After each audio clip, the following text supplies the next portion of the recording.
Hey, Jared here. I'm going to be recapping the workshop in a guided meditation video. Through the workshop, I started off with my slides, being an intellectual guy, wanting to explain everything. And as we got in, I realized, and I actually started doing what I'm going to share with you in this video, kind of closing my eyes, going step by step, and kind of showing the people in the workshop how I would do it myself. Um, that seemed to be a whole lot better than actually talking about the parts. Now, don't get me wrong, everything has a time and place. I don't mean to denigrate myself. I'm just really excited to share with you this little guided meditation about parts in this video. So, with that being said, I'm just going to dive in. We're going to do these parts. I'm going to go through these steps. If you look on the screen, we're going through the first about 5 or 6 steps in the IFS framework in working with thoughts, voices, parts, urges, cravings, etc. Okay? In a future video, we'll also talk about those other principles like they talk about intuitive eating, hunger, fullness, nutrition. How does that all fit in with parts work? That's a great question. And how do you get started? That's another great question. We're going to be covering that in a future video. This video is just about parts. It's just about working with those voices, that conflict, the rebel voice, eat this, eat that. It's about working with any type of emotion, really. And just to summarize what you'll learn in these upcoming steps as I kind of close my eyes and go through it. Someone in the workshop, they said, oh, I can talk to my emotions and I forget what they said, my parts, my feelings, my thoughts. I can talk to them like they are a real person that has motivation, that does certain things for a reason. They make you feel a certain way for a reason. And I can talk to them and I can listen back to what they have to say to me instead of my emotions and thoughts and feelings being a chaotic mess with all this pressure and all this battle. I can pick out a voice out of the noise. I can listen to it and I can understand it like a human being. And that's the bridge we're starting to form through these few steps I'll go through. Okay? So the first step is finding.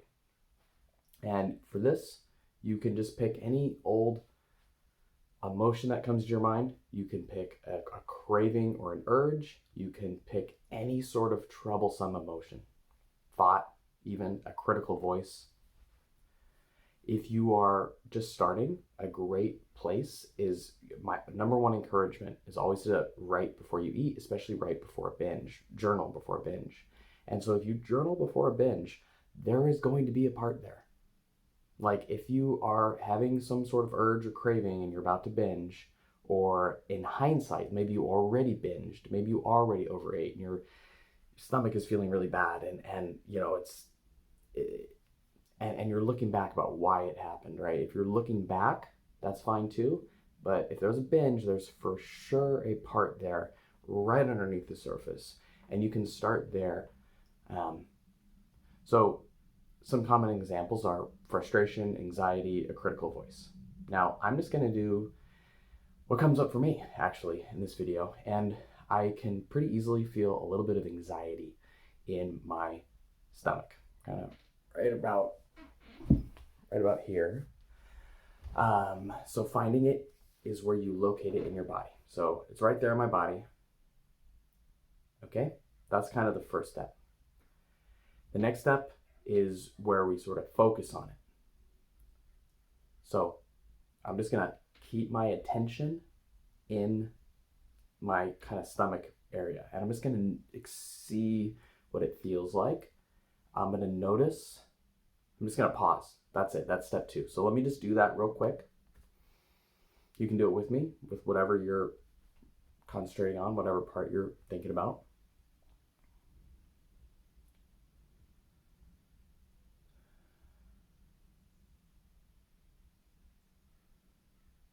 Okay. Now, for me, the anxiety went away. So it didn't give me anything to focus on. Now, we're going to skip around now to the other steps about flesh out, befriending, and fears. That's all we're going to be covering today. That's all we covered in the workshop. The key thing, there's that exclamation mark around fleshing out. Fleshing out is where you get to know something in more depth, all right? But here's the key, As you start to focus on your part, anxiety, for me, frustration, whatever part, critical voice, whatever part you're choosing to focus on, oftentimes there will be some sort of block. Like for me, I tried to do anxiety, but then there was a block. All of a sudden my anxiety just sort of went away. I can't feel it anymore. Oftentimes dizziness or confusion can be a thing. Disconnected is a big one. That's actually kind of the one I'm going through right now, actually a little bit. Thoughts. A critical voice can even get in the way. Like you're feeling anxiety and then a critical voice gets on top of it. Whatever the case is, when you start to feel, right, when you start to find and focus and flesh out, there's going to be oftentimes a block. And that's where we restart the whole process and we work with the block.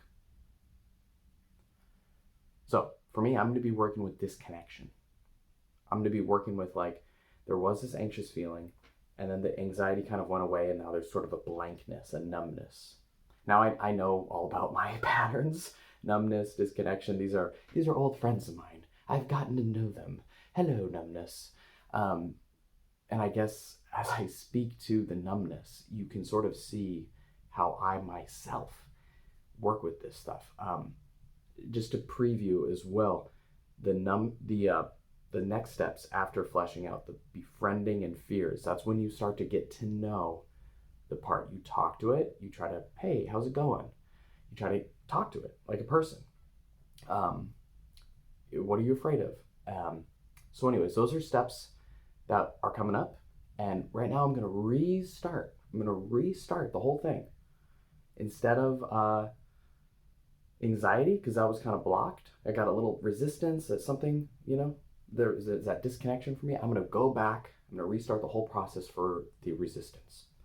So, let's say you did pick anxiety and you were just feeling anxiety and no resistance came up. Great. You can just proceed onwards to the next steps, fleshing out, befriending, and fears. But if resistance does come up, you restart. So let's restart. That's just how I'm going to do it myself. Okay, good. So the disconnection is still here. Disconnection is a tricky one because it doesn't feel like anything. It's why for the first 20 years of my life, I thought I was fine. Maybe even longer. I thought I was fine because I couldn't feel anything. I learned a long time ago that I had to block out emotions, and so my body will just go numb at random points. It's called dissociation, where your mind just leaves your body. And so that kind of is happening on a small level to me right now because I'm aware that I'm not really feeling much. Okay, so I'm aware with this feeling. I've found this feeling. That's my target. I'm finding a target. I'm locating it on my body. And this feeling or lack of feeling, it kind of feels heavier in my shoulders, forehead a little bit, like a fog over my eyes.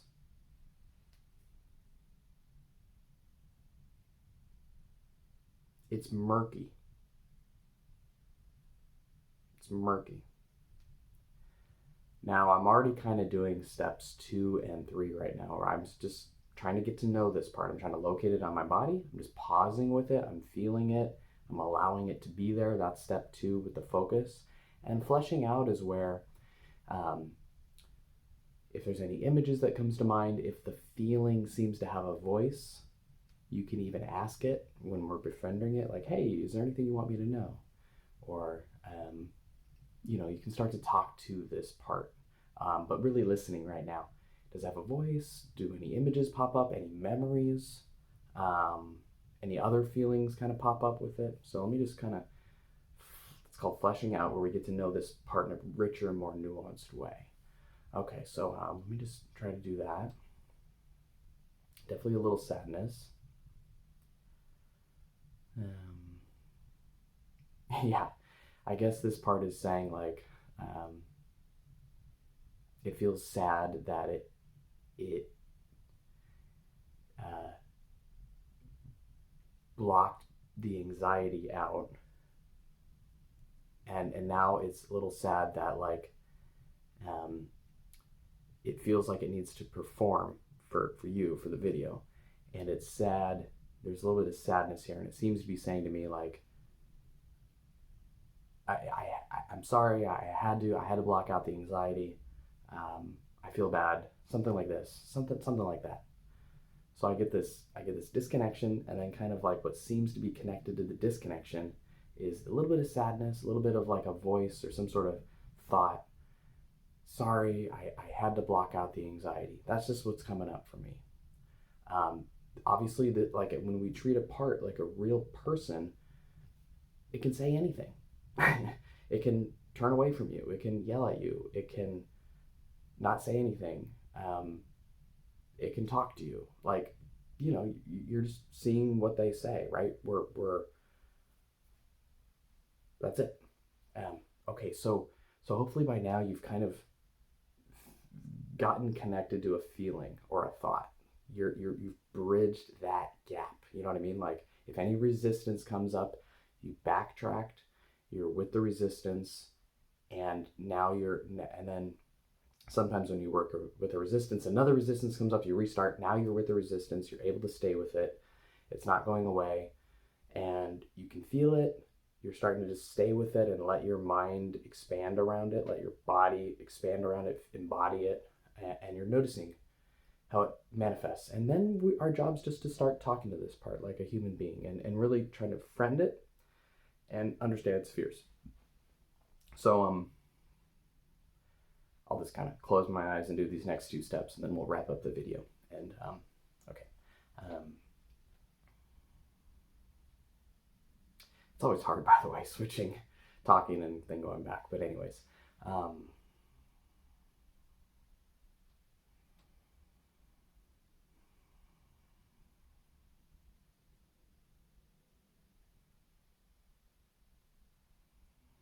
so as I close my eyes, anxiety is back. Anxiety is back. So sometimes when you work with a part and the part and you hear the part, right? The disconnection. I heard the disconnection. I heard it was sad. I heard that it was trying to help block out the anxiety. Sometimes when a part is heard, it steps back. If it was resisting the anxiety, if it feels heard, it can kind of go away, and then you can just be with the anxiety. And I think that's just what happened with me, because now the anxiety is back. So anyways, I'm still going to do the befriending part, but just wanted to note that sometimes there's a shift, right? There's a shift. It happens all the time here in this work. There's a shift, right? So we got to be able to just go with the shifts. Okay. Anxiety. Hello. Hi. Okay, so you're here with me. I see. I hear you. Yeah, you can stay. You can stay in front of the camera. Yeah, no need to be shy.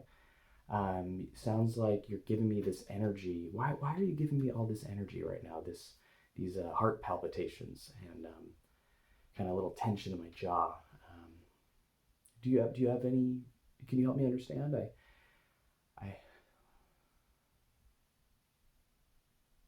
well, okay. So what I'm getting is that you're afraid. Okay, all right. So you're afraid. Okay, that's fine to be afraid. That's fine to be afraid. Okay, yeah, we can breathe. It's okay to be afraid. Um, so what do you, can you help me understand what you're afraid about?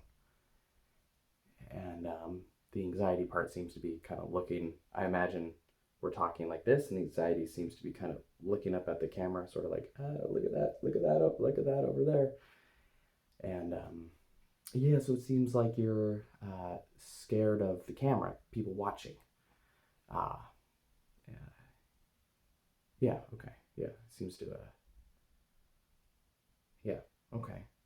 Um, and it's okay to be scared. You don't need to do anything. You can be scared. Yeah, you can be scared. No need to make that go away. No need to make that go away. Let's see. So you're scared, and you're scared of like what would happen if? What's the worst? What are you scared of happening? Um, Something about looking silly. Something about looking silly. Yeah, something about looking silly. Okay, I'm not getting a clear response. Okay, maybe something to do with being silly. I'm not quite sure. Is there anything else you want me to know about the camera or something that I'm missing? Is there anything you want me to know?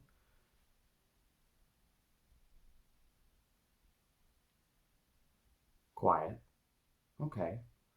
Um, it kind of feels like you trust me that I'm gonna get this, that I'm okay, but also you're a little like skeptical. You're like, okay, like, yeah, okay. You're nodding your head. Yeah, okay. So you're okay. You're a little on edge, but you're okay with me sort of just with me. Okay. All right. I see you. Okay. Um, so so that's what we did in the workshop. Yeah, in a nutshell. Um, I think you can sort of see, I know this was a long video, but that you can sort of see how anxiety and I started talking. I was anxious, and then there was a block. I worked with the block went away.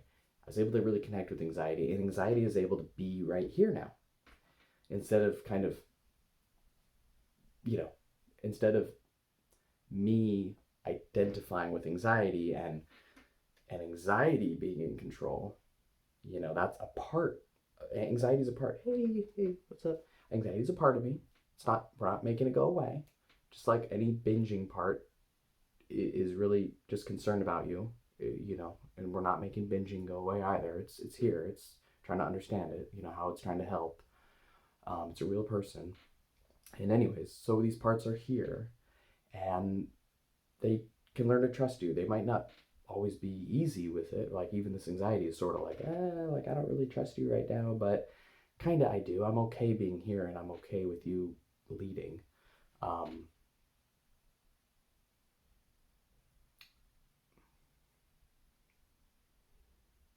yeah, I guess that's the video. That's what I have. That's what I want to show you. And, you know, talking to your emotions is game changing. If you just have been lost and confused with the emotions, right? If we'll talk about this in the next video, but if really the principles of and intuitive eating, by the way, there's a couple principles. One, work with the food police, the diet mentality, body shame, and coping with your emotions. These are four practices that this parts work really helps. Um, they don't really talk about parts in intuitive eating. It's one of my criticisms of it. But this parts work, and we'll talk about this in a future video. This parts work is kind of the how you work with these voices and all these different mentalities and stuff, and in a really hands-on, practical way. It's not that hunger or fullness, nutrition isn't important. It is, and you can even start there as well and make your way up to parts, or you can start with parts and make your way back to the nutrition. It doesn't really matter.